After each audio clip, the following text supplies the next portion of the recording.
धर्म पे वोट नहीं डालना चाहिए, तुम्हें अकल आएगी ना। ये जैसे हमारे पेरेंट्स के टाइम तक लोगों में समझ नहीं थी। यहाँ पे लोग ना धर्म के नाम पर, जात पात के नाम पर पागलों की तरह वोट डालते हैं।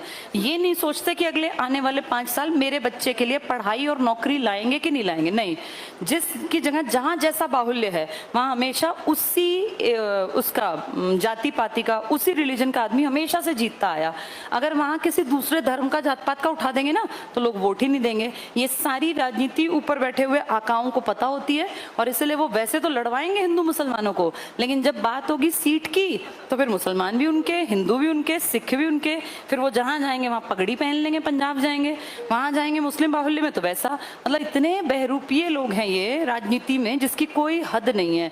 इनका कोई मतलब दीन ईमान होता है ना आदमी का, मुंह से बोल दिया तो बोल दिया, नहीं, पीछे से कुछ है और उस एरिया में जाके फिर से वैसे ही बन जाते हैं जैसे हम तो तुम्हारे सगे हैं, हमें कोई दिक्कत नहीं, क्योंकि सीट चाहिए वहां की। वैसे इनको बहुत दिक्कत है, लेकिन सीट चाहिए तो फिर ना जात, ना पात, ना धर्म, इनको कुछ नहीं दिखता। फिर सब पहली प्रायोरिटी पर बेटा। और ये सोचा करो जब तुम वोट डालने जाओ तो तुम्हारे 5 साल की तुमने सारी जितनी नौकरियां निकलेंगी, जिस हिसाब से भर्ती होंगी, जो स्कूल्स का स्टैंडर्ड है, कॉलेजेस का, वो सब तुमने इनके हाथ में दे दिया, क्योंकि यही नौकरी निकालने वाले, यही रोजगार देने वाले, यही स्कूलों के स्तर पे कमांड कसने वाले सभी ऐसे हैं। इसलिए बेटा पढ़े लिखे लोगों को राजनीति में आने की बहुत ज्यादा जरूरत है इंडिया में।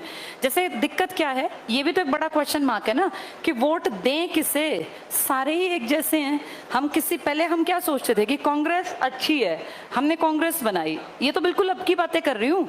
2004 में तुम सब पैदा हो गए थे, लगभग मेजोरिटी 4 से 14 किसको देके रखा देश? कांग्रेस को। लोग दुखी हुए, फिर 14 से अब 24 आ जाएगा, किसके हाथ में है देश? बीजेपी। लेकिन जब इलेक्शन आएंगे ना तो इनकी वही पुरानी बातें होंगी, बोफोर्स की बातें उठेंगी, राम मंदिर की बातें उठेंगी, इस तरह की बातें जिसमें धर्म की बात होगी, भ्रष्टाचार एक दूसरे का बाहर निकालेंगे। इनमें से कोई नहीं कहेगा कि मुझे बना दो, मैं स्कूल, कॉलेज, अस्पताल सुधार दूंगा, मैं गारंटी लेता हूं कि मैं लोगों को रोजगार के अवसर दूंगा, चाहे मुझे विदेशियों से कुछ भी कोलैबोरेशन करना पड़े या कुछ भी करना पड़े। अब हम दुनिया में नंबर 1 आबादी लेके बैठे हैं, नंबर 1 रोजगार भी देना चाहिए, तभी लोगों का पेट भरेगा। नहीं तो पता है क्या होगा, जितने लोग बेरोजगार है ना बेटा, भूखा कोई मर नहीं सकता, वो छीन के खाएगा। इंसान की देखा नहीं जानवरों में क्या होता है, अगर जानवर सारे भूखे हों और कोई मांस का लोथड़ा वहां गिरा दे तो एक दूसरे से लड़ते हैं, उसको छीनते हैं। यही रोटी का हाल है बेटा। अगर टाइम पे लोगों को पढ़ाई लिखाई नहीं मिलेगी, रोजगार नहीं मिलेगा, तो ये सीधी बात है कि सोसाइटी में क्राइम बढ़ेगा। भूखा कोई मर नहीं सकता ना, वो क्राइम करेंगे। आप कितनी बार वीडियोस नहीं देखते, स्कूटी पे 2 लड़के आए, मैंने ऐसे, मुझे अचंभा हुआ, दिन दहाड़े 2 लड़के स्कूटी पे आए और जैसे बाहर पंसारी टाइप की दुकान थी, उसने आटे वाटे के कट्टे वट्टे रखे हुए थे, दोनों में से एक उतरा, कट्टा बाहर से, जैसे आदमी दुकान के बाहर नहीं कट्टे वट्टे लगा देता, कट्टा उठा के रखा, दोनों चले गए, वो बाहर भागता गया पीछे। अब थोड़ी ना पकड़े जाने हैं। तुम सोचो आटा चुराना पड़ रहा है, और किसको? जिसके पास स्कूटी है।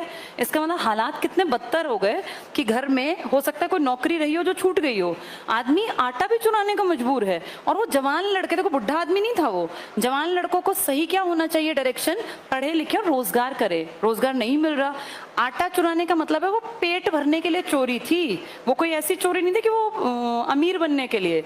इससे नीचे और कोई क्या कर सकता है, और इससे ज्यादा नीचाई पे आदमी क्या गिर सकता है बेचारा कि वो गलत रास्ता पकड़े। मुझे ऐसा लगता है पर्सनली कोई गलत बनना नहीं चाहता होगा, हर आदमी को अच्छा लगता है मैं सुबह उठूं, नहाऊं धोऊं, मेरा एक दफ्तर हो, मैं वहां जाऊं, मैं लोगों से मिलूं जुलूं, मेरा जन्मदिन है तो पार्टी मनाई जाए, ऑफिस में मैं भी पार्टी दूं, मुझे भी मजे आए। जैसे एक अच्छी लाइफ यही होती है जिसमें आप सुबह उठ के नहा धो के कहीं जाएं, पैसा कमा के लाएं। ये लाइफ अच्छी नहीं होती कि आप सुबह उठ के प्लानिंग करें कि आज कौन सा कट्टा उठाना है, कहाँ से जो है दारू की बोतल का इंतजाम होगा। ये तो घटियापन है ना। और इसके लिए सिर्फ युवा जिम्मेदार नहीं है बेटा, बातचीत नहीं करो पीछे वाले, सुन लो। तो हम बात कर रहे थे जात पे, धर्म पे वोट नहीं डालना चाहिए, तुम्हें अकल आएगी ना। ये जैसे हमारे पेरेंट्स के टाइम तक लोगों में समझ नहीं थी, अब तुम्हारे दिमाग में क्वेश्चन मार्क होना चाहिए।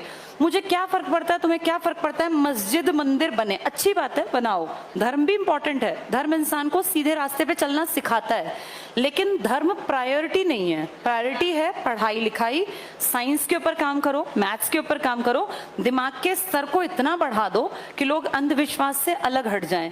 पाखंड से दूर हटे, पढ़े लिखे काबिल बने, नौकरी करें, बिजनेस करें, पैसा कमाएं और अपनी भी लाइफ अच्छी बनाएं और सोसाइटी में भी योगदान दें, ना कि कहीं से आटे का कट्टा उठा के चलें या किसी की चेन छीन के चलें। ये तो क्राइम है ना सीधा सीधा, और क्राइम मर्जी से कोई करना नहीं चाहता, मजबूरी करवाती है। ये जो नशे का लगातार आदी बनता जा रहा है इंसान, इतना बुरा हाल है।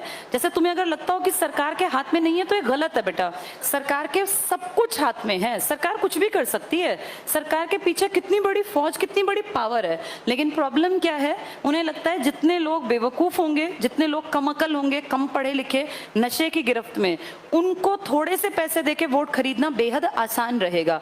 लोग पढ़े लिखे एक्टिव हैं तो क्वेश्चन नहीं करेंगे वो कि आपने 5 सालों में कितने रोजगार दिए, कितने स्कूल कॉलेज बने, कितनी यूनिवर्सिटी बनी, कितने अस्पताल बने। हमारे गांव की ये रोड पिछले 5 साल से एक बार नहीं बनी, और बनी तो एक बारिश में टूट गई, इसका जिम्मेदार कौन? जब ये क्वेश्चंस उठेंगे ना तब इनको लगेगा कि हाँ। लेकिन ऐसे क्वेश्चंस उठाने के लिए युवा वर्ग चाहिए, और युवाओं को तो कितनी आसानी से नशे और ड्रग्स की तरफ ये लेते जा रहे हैं, आपको पता भी नहीं चल रहा। पहले नशा ना इतना इजीली अवेलेबल नहीं था। हम मूवीज में सुनते थे कि ड्रग्स पकड़ी गई तो हमें लगता था ये कुछ अलग चीज होती है, पता नहीं कहाँ। लेकिन अब आप देखो गली मोहल्ले नुक्कड़ में इतना बुरा हाल है। मेरी बड़ी सिस्टर हैं, दिल्ली के गवर्नमेंट स्कूल में टीजीटी इंग्लिश है वो, तो मुझे बता रही थी कि स्कूल में, लड़कियों का स्कूल है वो, दिल्ली में मोती नगर के आसपास था। गई थी लड़की ना, एक लड़की, 2-3 लड़कियां ऐसे ना पूरा दिन सोई रहती हैं। तो जैसे एक बच्चा, ठीक है भाई एक दिन हो सकता है ना नींद पूरी, सो गया, मतलब लगातार वो नए स्कूल में शिफ्ट हुई जब, कि वो लगातार सोई रहती। तो मेरी सिस्टर ने उसको उठाया, पूछा भाई ऐसे नींद कैसे आती रहती है हर टाइम? तो उसकी माता जी को बुलाया गया, उसकी माँ ने आके बताया कि हम जहाँ किराए पे रहते, झुग्गी बस्तियों में रहते होंगे, हम जहाँ किराए पे रहते हैं वहाँ नीचे एक दुकान है, वहाँ 10 रुपए का एक मंजन बिकता है, उसको मंजन कह रही थी वो, एक पैकेट, उसका नाम है गुल, नाम देखो गुल मतलब बत्ती गुल, और उसको वो एक उंगली जितना ऐसे थोड़ा सा एक पेस्ट सा आता है, उसको वो मुंह में ऐसे लगा के और बस फिर वो अपना पूरा दिन सोते हैं। ये सीधी सीधी ड्रग्स हैं, ये नशा जो बिक रहा है ना सस्ता 10 रुपए का, अब तुम सोचो ये लड़कियों तक पहुंच गया क्योंकि नीचे दुकान पे बिकता है। उसकी माँ को फिर मेरी सिस्टर ने उसकी काउंसलिंग की, उसको समझाया, पर उसने कहा उस पर असर नहीं हुआ। उसने पता है क्या कहा कि मैडम मैं तो, आप मेरे पीछे पड़ गए, मैं तो एक ही बार तो बस ऐसे करती हूँ, वो फलाना क्लास की 9th D की लड़की तो दिन में 4-4 बार ऐसे करती है। तो आप ये देखो कि मतलब ये 10-10 रुपए की चीज कितनी इजीली अवेलेबल है। अगर लड़कियां इस रास्ते पे हैं तो इमेजिन करो लड़के कहाँ तक पहुंच गए होंगे। ये कितनी ज्यादा गंदगी है, और इस चीज का आज से 10 साल बाद की पीढ़ी पे क्या असर होगा। पहले हम पता है क्या सोचते थे जब मैं छोटी थी कि ड्रग्स ना अमीर टाइप का जो कल्चर है बस इन तक है, लेकिन अब ये 10 रुपए में गुल बिक रहा है, गुल नाम से, तो वो तो बत्ती गुल करेगा ही हर आदमी की, और उसमें फिर आदमी कहाँ जाएगा। समाज किस पतन के रास्ते पर है। 9वीं क्लास की लड़कियां जो है नशे कर रही हैं, अब आगे जाके क्या होगा, उसी क्लास के उन्हीं के जो भाई बंधु हैं उनके पास भी होंगी ये सब चीजें अवेलेबल। इससे क्या है, आने वाले कुछ सालों बाद जो पीढ़ी तैयार होके 25 की 30 की होगी, ना तो वो शारीरिक रूप से ताकतवर होंगे, ना वो बौद्धिक रूप से ताकतवर होंगे, मानसिक रूप से। ये डम्ब पीढ़ी है, इनको नशे बेच के भी वोट डलवाए जाएंगे और ये डाल देंगे, क्योंकि इनके लिए तो सब कुछ जिंदगी का मतलब ही नशा।